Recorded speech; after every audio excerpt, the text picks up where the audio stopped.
اور مل کے وہ کام کر رہے ہیں، اور اس وقت تو بلکہ وہ اسسٹ کر رہے ہیں، لیڈ نہیں کر رہے، دنیا کو تو لیڈنگ کا دے رہے ہیں، رول بتا رہے ہیں، لیکن وہ اسرائیل کو اسسٹ کر رہے ہیں۔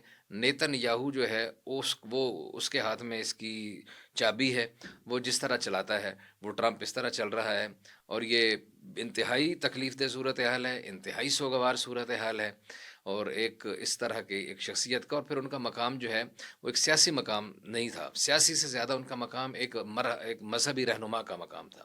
آپ مجھے یہ بتائیں کہ اگر پوپ کو گھر میں بیٹھے ہوئے اس طرح کوئی جا کے مار دے تو اس کا کیا ری ایکشن ہوگا؟ تو یہ ان کی حیثیت اسی طرح تھی، اور انہوں نے مسلمانوں کے درمیان بہت سارے جو اختلافات تھے اس کے حوالے سے بڑا کام کیا، ان کو ٹھیک کرنے کے لیے کوشش کی۔ انہوں نے فتویٰ دیا کہ مقدسات کے خلاف بات کرنا حرام ہے، انہوں نے اتحاد بین المسلمین کے لیے کام کیا، انہوں نے مسلمانوں کو جوڑنے کے لیے کام کیا، انہوں نے جو فالٹ لائنز تھیں ان کو پر کرنے کے لیے کام کیا۔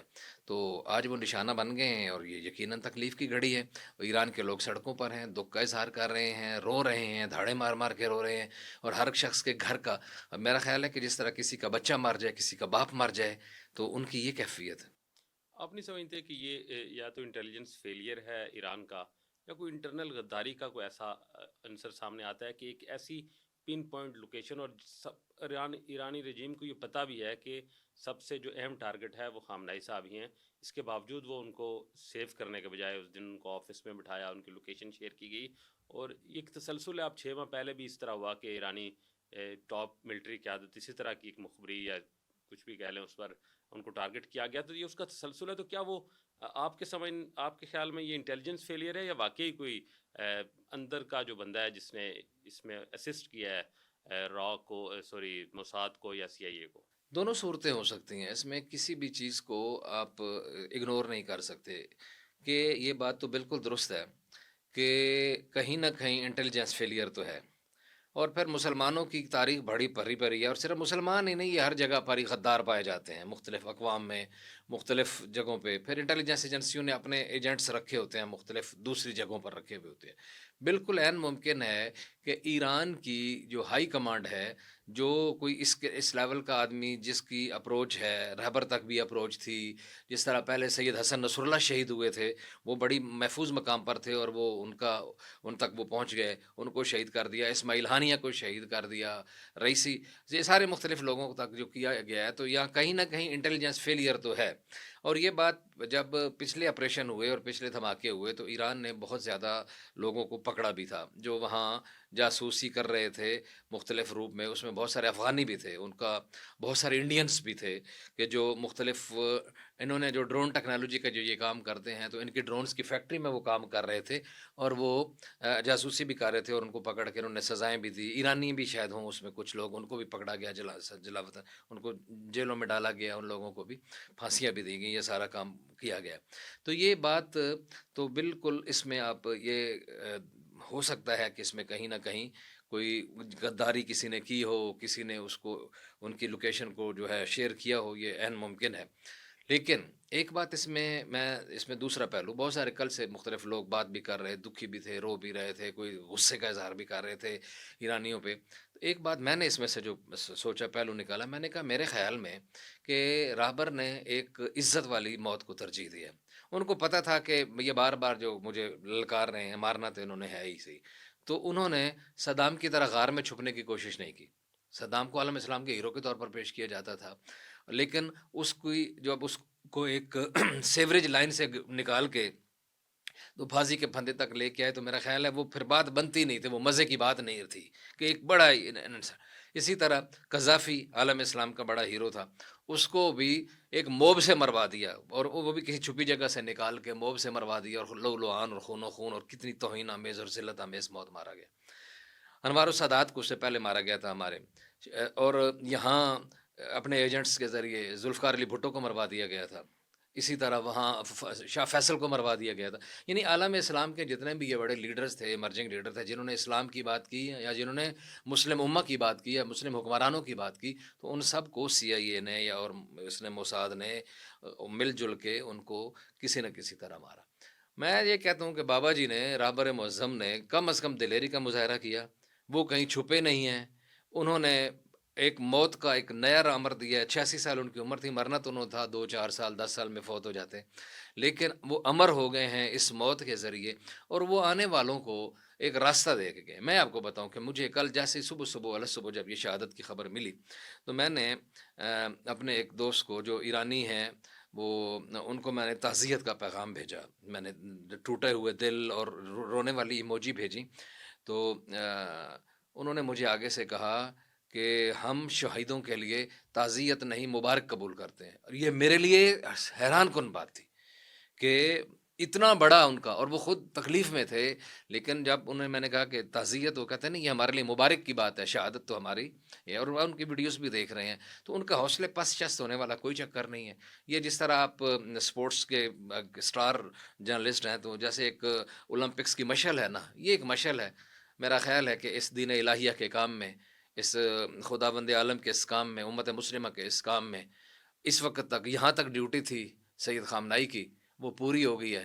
وہ مشعل اب اگلے آدمی پکڑ لے اسی گا طرف اور میں آؤں آگے گا چل کہ پڑے یہ گا. مشل کا آگے جو ہے وہ ٹرانسفر کیسے ہے, چین آف کمانڈ کیا ہے بیسیکلی ایران کی اس رجیم کا, کیونکہ بنیادی طور پر جو ٹرمپ اور اسرائیل کا جو اپروچ جو ہے وہ جو سوچ ہے اس سارے پیچھے, وہ رجیم چینج کی ہی اپروچ ہے کہ وہاں سے رجیم چینج کر کے جو پہلوی خاندان ہے اس کو واپس یہاں بٹھایا جائے اور ایران کو پوسٹ انقلاب کی طرف لے جایا جائے پہلے کی طرف. تو کیا فیبرک کیا ہے ان کا, تانا بانا چین آف کمانڈ کا کیا ہے ایران کا, اور مستقبل کیا دیکھتے ہیں اب؟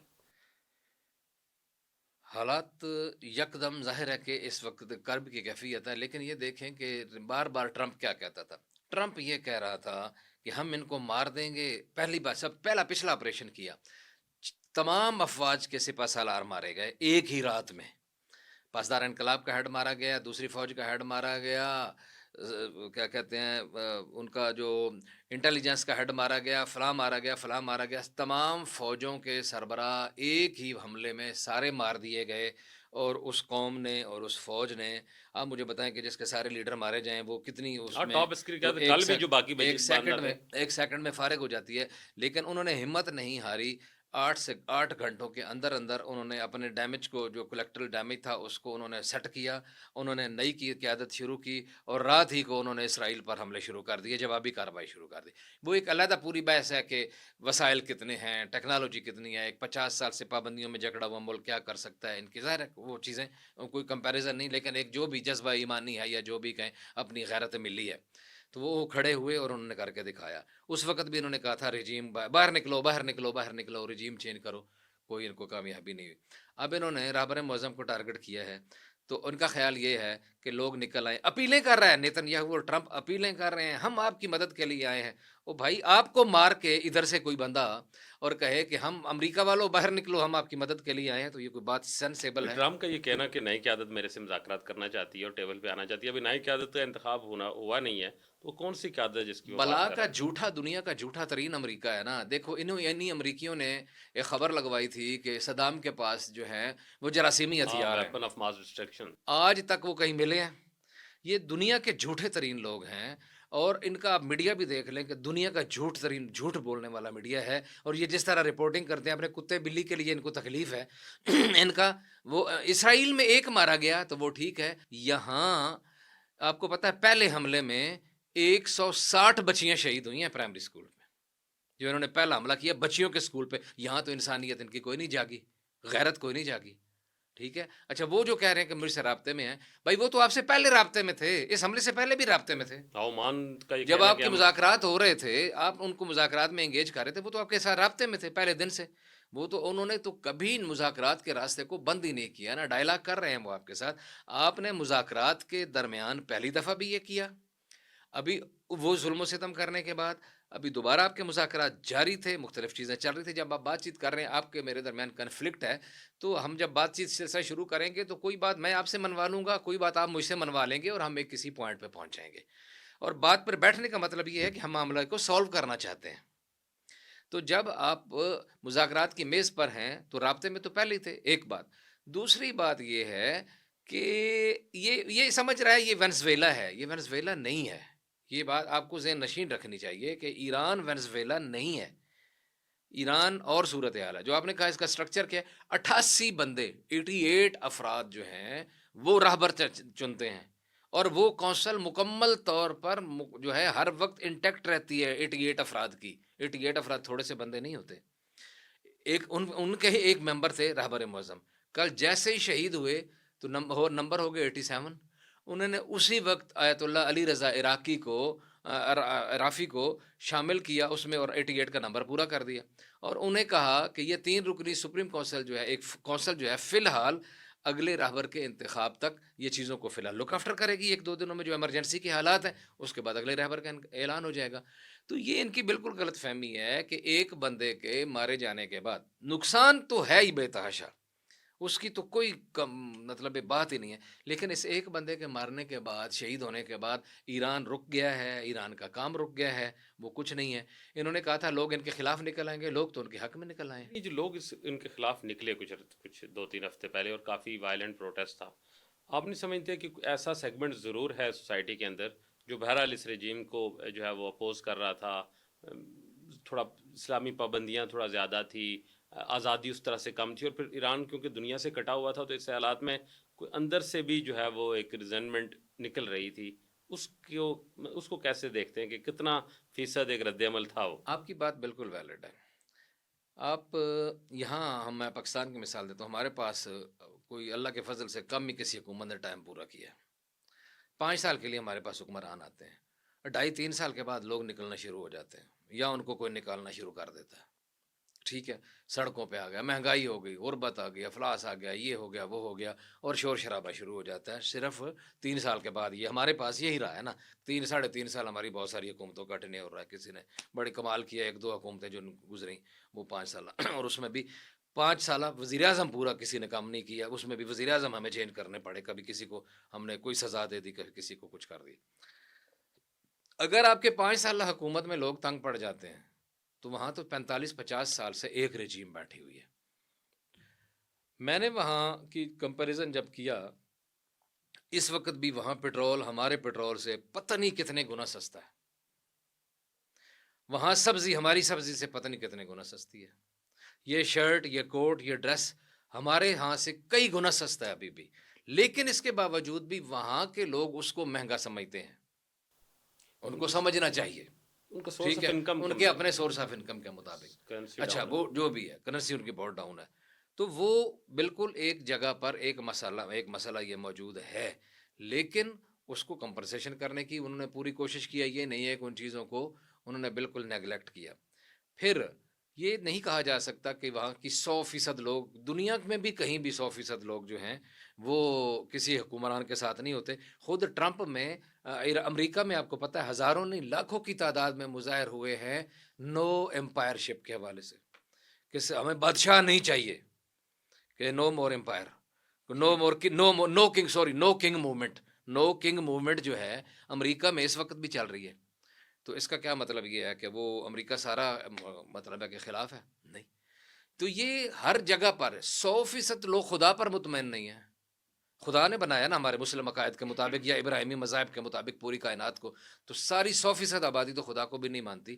تو یہ اختلاف رائے تو ہر جگہ ہوتا ہے, لیکن اس یہ ایک اختلاف رائے سیگمنٹ وہاں کی موجود ہے, اور میں دنیا بھر اتنا میں گیا بڑا ہوں, نہیں ہے کہ وہ جو ہے اٹھا کے اس پوری رجیم کو میں چینج دنیا کرنے کی بھر میں پوزیشن گیا میں. ہوں, اور جو ایرانی ڈائسپورا ہے وہ برحال ایک اتنا طاقتور ہے اور اتنا منظم ہے کسی حد تک, شاید اسرائیل اور امریکہ کی تعاون سے ہی ہو, لیکن اس حوالے سے منظم ہے, اور انہوں نے وہاں انٹرنیشنلی بڑی لابنگ اور ایک ماحول بنا رکھا ہے اس تو رجیم کے ظاہر ہے خلاف. جب وہ باہر لوگ بیٹھے ہوئے ہیں, جب شاہ گیا ہے اور شاہ کا 70 سالہ اقتدار تھا, اور اس سے پہلے بھی کچھ جو ان کے مسلسل یہ 2-3 باپ بیٹے جو رہے, اور اس کے پہلے بھی, تو یہ ایک پورا سلسلہ تھا, تو ان کے اثرات تو ہونے چاہیے نا. اور جو وہ یکدم انقلاب ایران سے امام خمینی کے جو انقلاب لے کے آئے, تو اس کے بعد یہ جب لوگ چلے گئے, تو یہ تو نہیں ہو سکتا کہ وہ سارے کے سارے لوگ جو ہیں وہ تبدیل ہو گئے. جو باہر بیرون ملک گئے ہیں تو ظاہر ہے ان کا حق بنتا ہے نفرت کرنا, ان کا حق بنتا ہے اختلاف رائے رکھنا. آپ اس پالیسی کو کیسے دیکھتے ہیں ایران کی, کہ جب آپ بڑے دشمن سے جنگ کر رہے ہوتے ہیں تو اپنے ارد گرد اپنے جو پڑوسی ہوتے ہیں ان کو بڑا محفوظ رکھا جاتا ہے, ان کے ساتھ تعلقات ٹھیک رکھے جاتے ہیں.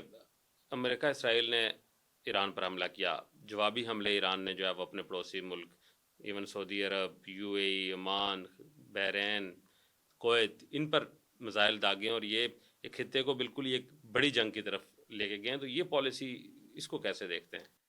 آپ کے خیال میں امریکہ نے کہاں سے حملے کیے ہیں ایران پر؟ یقیناً انہیں اپنی جو ان کی انہی ملکوں سے کیا انسٹالمنٹ ہیں اس ایریے میں ادھر ان سے کیا. اب آپ سے پوچھتے ہیں، آپ کا گھر ہے، میں آپ کا ہمسایہ بھی ہوں، اور میں آپ کہتا ہوں میں آپ کا دوست بھی ہوں. آپ کا ایک دشمن یہاں اسلام آباد میں ہے، آپ کا ایک دشمن ہے، ہم کہہ لیتے ہیں جی کہ آپ کا دشمن وہاں ایبٹ آباد سے بھی پرے کسی علاقے سے، وہاں سے وہ اس کا پہنچ میں آپ نہیں ہیں. میں اسے کہتا ہوں کہ آپ میرے گھر کی چھت پر گن لگا لو، تو شاکر عباسی صاحب کا جو ہے اگر بچہ نظر آتا ہے تو اس کو مار دو، میرے منہ میں خاک. کوئی بزرگ نظر آتا ہے تو اس کو مار دو. تو میں آپ کا دوست ہوں یا دشمن ہوں؟ ٹھیک بات ہے. آپ کو جب اور پھر میں مار بھی دیا جاتا ہے. ایک تو بات ہے کہ کہا جاتا ہے کہ نہیں ہم آپ کی سپورٹ کرتے ہیں، دوسرا نہیں، میں نے آپ نے گھر کی چھت یا اپنے گھر کا آنگن دیا بھی صحیح کہ یہاں بیٹھ کے آپ بندوق چلاؤ اور بندوق مارو. اور آپ کو پتہ چل گیا ہے کہ الوی صاحب کی چھت پر میرا دشمن بیٹھا ہوا ہے یا الوی صاحب کے لان کے فراں کونے میں بیٹھا ہوا ہے، تو کیا آپ کو اخلاقی طور پر میری دوستی کے دعووں کے باوجود بھی جب میں نے آپ کا نقصان بھی اتنا کر دیا ہو تو آپ کو میرے اس گھر کے کونے میں بیٹھے ہوئے دشمن پر حملہ کرنے کی اخلاقی جواز ہے یا نہیں؟ نہیں، میرا اس میں موقف یہ ہے کہ آپ کو تمام محاذ ایک دم نہیں کھولنے چاہیے، کیونکہ جو نیو یارک ٹائمز نے رپورٹ کیا ہے خامنہ ای صاحب کی شہادت کی سٹوری کو، اس کے مطابق سی آئی اے نے انٹیلیجنس شیئرنگ کی موساد کے ساتھ، اور اسرائیل کے کیپٹل تل ابیب سے جہاز اڑے جو 2-2.5 گھنٹے کی فلائٹ کر کے انہوں نے آ کے یہ کوئی اٹیک کیا. ضروری بات نہیں ہے اور یہ کوئی قابل عمل، یہ جان بوجھ کے ایک ڈرامے بازی کی گئی ہے. کل ایک مبصر کی بھی میں بات دیکھ رہا تھا کہ یہ جو سارے ہیں ان کو انہی جگہوں پر موجود ہیں، انہی جگہوں سے آپریشن ہو رہے ہیں، ابھی بھی ہو رہے ہیں، اور مسلسل پچھلی جنگ میں بھی ہوئے ہیں. اور انہوں نے پچھلی جنگ کے بعد پچھلی دفعہ صرف انہوں نے مارا تھا قطر والے ایئر بیس پر، ٹھیک ہے، اور ساتھ کہا تھا قطر سے پہلے معذرت کی تھی کہ یہ آپ پر حملہ نہیں ہے، یہ آپ کے گھر میں بیٹھے ہوئے ہمارے دشمن پر حملہ ہے. ٹھیک ہے. لیکن اس بار اور ابھی سٹل ابھی رہائشی ایریاز ابھی میں بھی گرے ہیں نا، ابھی ہاں وہ گرنا ایک اس کی ہوٹلز پہ. تعریف، ان کے بھی رہائشی ایرے پہ گرے ہیں، ان کی آبادی کے اندر گرے ہیں، بے تحاشا ان کے بچوں کے اوپر بھی گرے ہیں. جب ظاہر جائیں گے تو ضروری نہیں ہے کہ وہ اتنے ہی ٹیکنالوجی جدید ہے کہ بالکل پن پوائنٹ پر لگے، اس کی بالکل حمایت نہیں کی جا سکتی.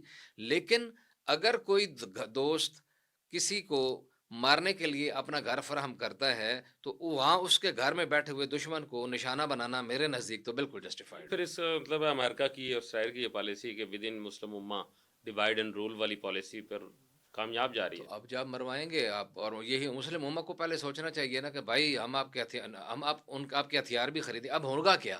اب ہوگا یہ کہ امریکہ انہی سے اس جنگ کے پیسے لے گا، ان سے مزید. اب تک جو انہوں نے اسلحہ اتنا دیا ہے، اور انہوں نے وہ جو آئرن ڈوم ٹائپ بنائے ہوئے تھے، ٹیکنالوجی ان کو دی ہوئی تھی کہ ہاں کوئی میزائل پہنچ نہیں سکتا، اور میزائل دبئی ایئرپورٹ پہ بھی پہنچ گیا اور فلاں قطر پہ بھی پہنچ گیا، فلاں جگہ پہنچ گیا. تو اس کا مطلب ہے پہلے تو امریکی جو ٹیکنالوجی ہے وہ فیلئر ہو گیا اس کا. ٹھیک ہے. ان کی جو اندھی لولی لنگڑی جو بھی ٹیکنالوجی، ہم اس کے سپورٹر نہیں ہیں، لیکن اس کی بھی جو بھی پوزیشن تھی وہ پھر کامیاب ہو گئی، اس نے نقصان کچھ نہ کچھ کر لیا. آپ نے اربوں کروڑوں اربوں ڈالر کمائے بھی صحیح ہیں تو، اور نقصان بھی پہنچوا دیا. اور کیا ابھی آپ بچانے کے لیے ان کو آئے ہیں؟ نہیں، آپ اپنا کام کر کے تو آپ بھاگ گئے ہیں، نکل گئے ہیں، تماشا دیکھ رہے ہیں. تو یہ چیزیں ساری دیکھنے والی ہیں. اور یہ جنگ جو ہے، یہ جس کے گھر میں آگ لگتی ہے نا شاکر عباسی صاحب، اس کے لیے فلسفہ کوئی نہیں ہوتا.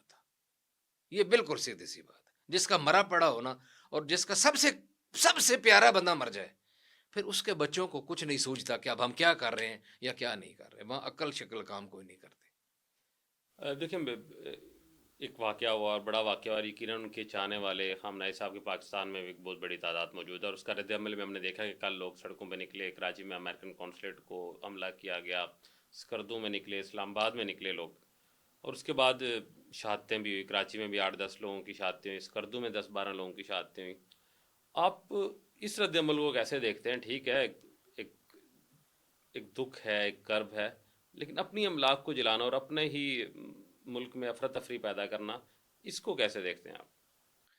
ویسے ایک تو میں آپ سے یہ پوچھوں گا، آپ کو یہاں سے یہ کیسے پتہ چل گیا اتنے لوگ مر گئے ہیں؟ پاکستان کے تو کسی ٹی وی چینل نے خبر نہیں چلائی، نہ کسی نے چلنے دی ہے، سوائے کہ سندھ والوں نے جب تک خود نہیں مانا کہ ہماری فائرنگ سے اتنے انہوں نے 6 یا 8 بندوں کا جو ڈیڈ مارا باڈیز تھا. تو چھپ ہاں نہیں سکتی, جی ہاسپٹل پہنچتی ہے, جی میڈیا کا دور ہے, اگر مین لیکن اسٹریم میڈیا ہاں نہ بھی چلائے تو خبر تو آ جائے. جی یہ مطلب آزادی اظہار ہے پاکستان میں میڈیا کا کہ یہاں اتنے لاشیں گر جاتی ہیں اور یہاں خبر نہیں چلتی. ماشاء اللہ, سبحان اللہ, جزاک اللہ.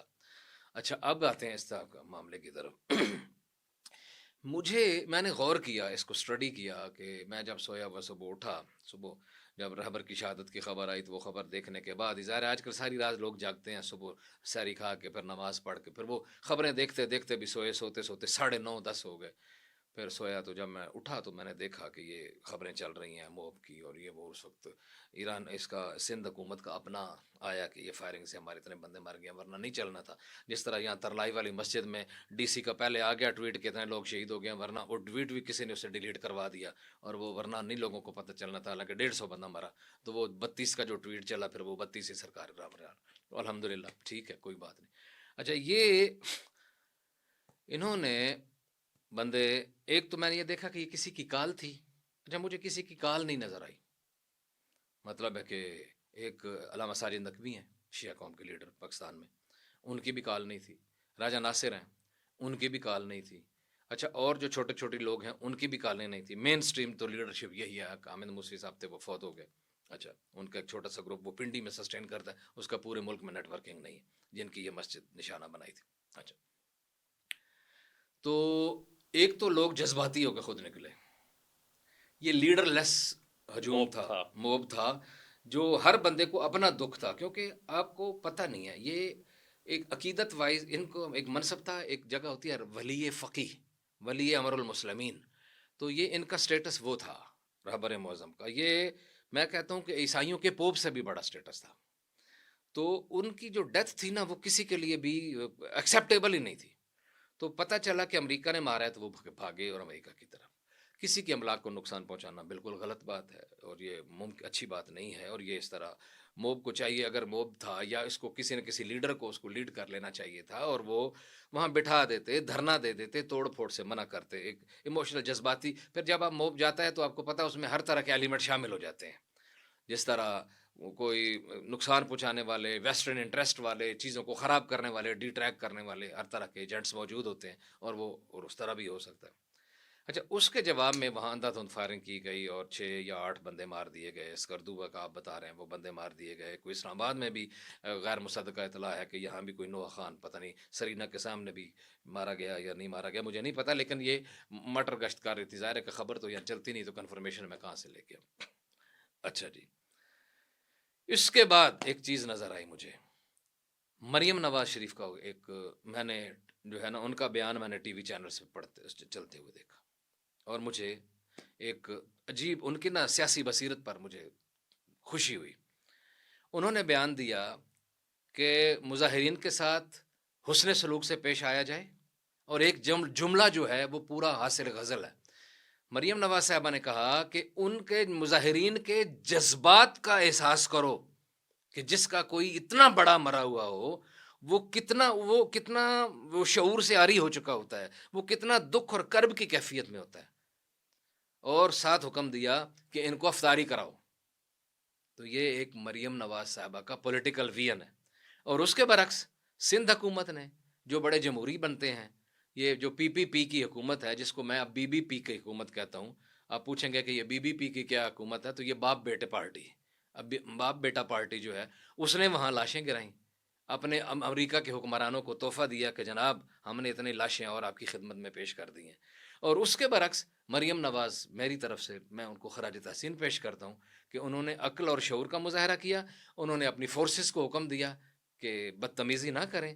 اور اچھا یہاں پھر پتہ بھی نہیں ٹوٹا, جب حکومت سینس سے تمیز سے پیش آتی ہے تو پھر مظاہرین کو بھی کوئی تھوڑی سی تمیز آ جاتی ہے, اور وہ ان چیزوں کو اچھے طریقے سے کیا جا سکتا ہے.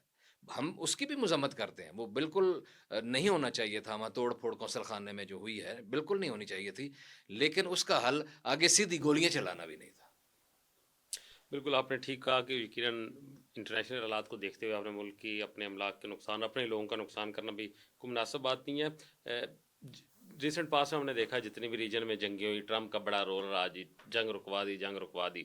اس جنگ میں وہ خود کھڑا ہے, اور ہمارے وزیر اعظم نے اس کو نومینیٹ بھی کیا جا کے 2 بار 3 بار. نوبل پریز پایا اس کے لیے.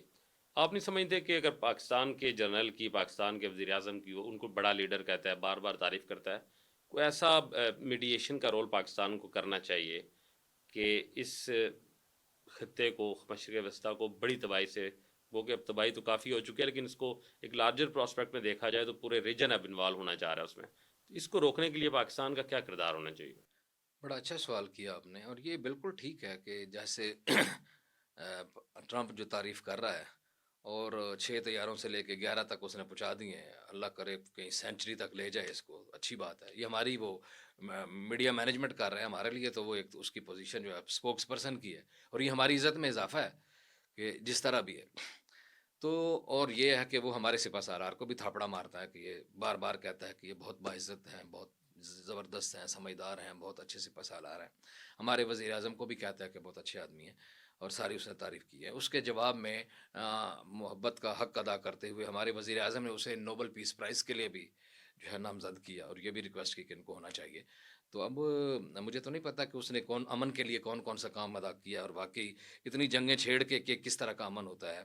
تو اگر یہ واقعی اتنی ہم نے بھی ان کی خدمت کوئی نہ کوئی کی ہے، یا آگے اب ہم ان کا، اس نے وہ، میں کہتا ہوں کہ جس طرح ہماری صحافیوں کی نہیں جعلی تنظیمیں بن جاتی ہیں، جعلی RIUJ بن گئی، جعلی PFUJ بن گئی، تو اس نے وہ اپنی جو ٹرمپ نے ایک نئی جعلی PFUJ بنائی ہے، یونائٹڈ نیشن کی ایک تنظیم بنا دی اپنی، اس کے مقابلے میں پیس فورس، جبکہ یونائٹڈ نیشن موجود ہے، غزہ پیس فورس جو اپنی ایک جعلی سی اس نے گھڑی ہے 20-22 رکنی، تو اس میں ہم اس کے ممبر بھی ہیں، اس کو سپورٹ بھی کر رہے ہیں. تو اب تو خیر یہ تو چودھری کا پتہ ہے نا، کہ چودھری جب بار بار کسی کمزور آدمی کی تعریف کر رہا ہو تو یہ اب سمجھ چودھری، پتہ نہیں اب چودھری اس کمزور آدمی سے کام کیا لینا چاہتا ہے، یہ تو وقت بتائے گا نا. لیکن اگر اس کمزور آدمی کی بات چودھری مان سکتا ہے تو چودھری کی محنت کرنی چاہیے کہ بندیدہ پتر بن، اور یہ اب جو تو نے کرنا تھا ڈیمیج کر لیا ہے. اور اس میں کیونکہ پاکستان کا ایران کے ساتھ بھی تعلقات اچھے ہیں، اور ایران نے تعریف کی ہے، ایران نے جن 3 ملکوں کا شکریہ ادا کیا ان میں پاکستان شامل ہے. لیکن یونائٹڈ نیشن کے اجلاس میں دیکھ رہا تھا، اس میں پاکستان نے ٹھیک ہے نا جی، کہ پاکستان نے بہت اچھا رول پلے کیا. تو پاکستان کے ساتھ ان کے اچھے تعلقات ہیں، پاکستان کے عربوں کے ساتھ اچھے تعلقات ہیں، پاکستان کے امریکہ کے ساتھ اچھے تعلقات ہیں. تو پاکستان اگر کوئی رول پلے کر سکتا ہے تو اس کو کرنا چاہیے. اور جب آپ لیڈنگ رول میں آتے ہیں اور اچھا رول پلے کرتے ہیں تو تاریخ آپ کو اچھے لفظوں سے یاد کرتے ہیں.